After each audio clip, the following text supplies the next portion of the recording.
Previously, in solo leveling, Jinwoo had the responsibility of his sick mother and his sister, so he entered the secret dungeon to earn a little extra money, but the secret dungeon gets locked. And to get out, 3 tasks were needed to complete. Somehow Jinwoo managed to solve 2 tasks, but he lost his one leg until the end, and the third was to believe in God, which could only be completed with a sacrifice as an offering to the god, so whoever survived ran out when the door got opened, but Chiyul and Juhi were staying behind. And at least one person had to stay behind to keep the door open, so Jinwoo asked Chiyul to take Juhi away forcefully, and just like that, Jinwoo sacrificed his life, but near death. A system appears and tells him he's qualified to become a player, and Jinwoo accepted it in hopes of saving his life. But then he woke up in the fear inside of the hospital. Surprisingly, he had no injuries and even his lost leg was intact. He didn't even have the stab in his chest, so he thought it was a dream. But the 2 men in black came and Woo Jinchul introduced himself as the Hunter Association Surveillance Department head. Jinchul tells Jinwoo that he was out for 3 days straight. So Jinwoo asked about Chiyul and Juhi. Jinchul tells him that they are fine, but Chiyul will retire since he lost his arm and Juhi is traumatized, so she is most likely to drop out as well. But it was reliving that they were alive at least. Aside from them, other 3 also survived from this double dungeon. But when the White Tiger Guild rushed in when they heard about the double dungeon, all they found was Jinwoo unconscious. There weren't any statues or any dead body or any room, which was rather unbelievable, so Jinchul believes, on his side, that Jinwoo must have had a second awakening. When the humans awakens powers, their class is already decided. And no amount of training can make them powerful, but in rare cases, some hunter can get second awakening of powers, which could raise them up to A or even S rank. Jinchul puts up a measurements device because he personally thought that Jinwoo could have become an S-rank hunter seeing the way he survived, but nothing comes out in the results. His powers were still at 10, usually even the lowest E rank can get power level of 70, but Jin was still the way he was, weakest. They left after that. But Jinwoo was surprised they didn't see the system window, which makes it clear that only he could see it but he can't touch it. He recalls he accepted to be a player near his death. And there his sister comes in to scold him for getting injured again, so she threatens to drop out from her studies to get a job to support the family if this happens ever again.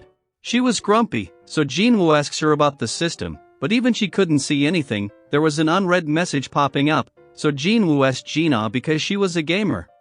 She told him to read the mailbox, and following her advice Jinwoo learns to use his voice to operate the system. It had a daily task of training, but Jina leaves to get to her school. As for Jinwoo, he saw that the system has 4 daily tasks: push-ups, sit-ups, squats, and running, and failing to complete it would give him a penalty. But Jinwoo took it as a joke and goes to sleep to rest more. As for our Cha-haen, Choi Jonghyun tells her to act as a mentor in the B-class grade for the newcomers. He wants to move his guild's rank on the international level to always be prepared for the difficult time, and a random gate got opened in the middle of the road, and for Jinwoo, he failed to complete his daily task, and in the middle of the night, Jinwoo got transferred to another dimension, and now, as a penalty, Jinwoo has to survive for 4 hours from those overly grown insects. Jinwoo never ran this hard in his life, and just before he was about to give up, 4 hours completes and he returned back to Earth. There he blacked out almost instantly, and the nurses took care of him that night, so from another day, he takes his training seriously. And at the same time, Juhi was called for a dungeon raid, but she declines to accept it because she was still traumatized, but her friend told her that Jinwoo woke up in the hospital. So she brightens up and goes there to meet him, but there she heard and saw that Jinwoo was doing training right after he woke up to get back into his shape. And who knows what happened to Juhi that she left. Maybe she must have realized she needs to work hard as well, but that's just my guess. Well, anyways, Jinwoo received full recovery skill for completing one of his daily tasks, as well as points that he could put into 4 of his categories. Upgrading his stats makes him more powerful than before, and as he completes all of the 4 daily tasks, Jinwoo receives a random box as a reward. And from it he receives a strange key to the instant dungeon. Jinwoo understood it must be an event for him to raise his power level, so before entering the dungeon, he visited his mother first.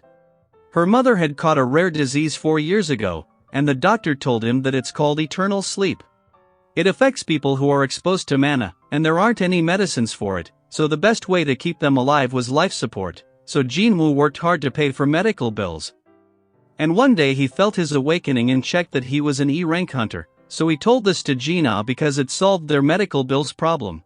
But he was really behind and couldn't even fight a goblin, and due to not having any contribution, his party often never gave him his pay, but not anymore. Everything changes and Jinwoo gets to the location of the instant dungeon. He used the key to enter the dungeon. But the door closed on his back and the only way to exit was to beat the boss or use the teleportation crystal. So gathering his courage, Jinwoo moves into the dungeon and gets attacked by 3 goblins. Like the last time, he didn't want to be on his deathbed, so Jinwoo does his best to dodge their attacks. It was 1 versus 3 and Jinwoo this time kills of his first goblin head on, and learning from it, he takes care of another 2 thrashes easily. Then after beating them up, a wolf quickly showed up and broke his dagger. It was much stronger than the goblin and Jinwoo froze up from fear remembering the past and that smile. But he snaps back to reality and made a decision to survive, and just when the moment comes, episode 3 ends. But it feels too much to wait for another week for a new episode, but still, like and subscribe the channel to never miss out any of our updates. Till then, take care.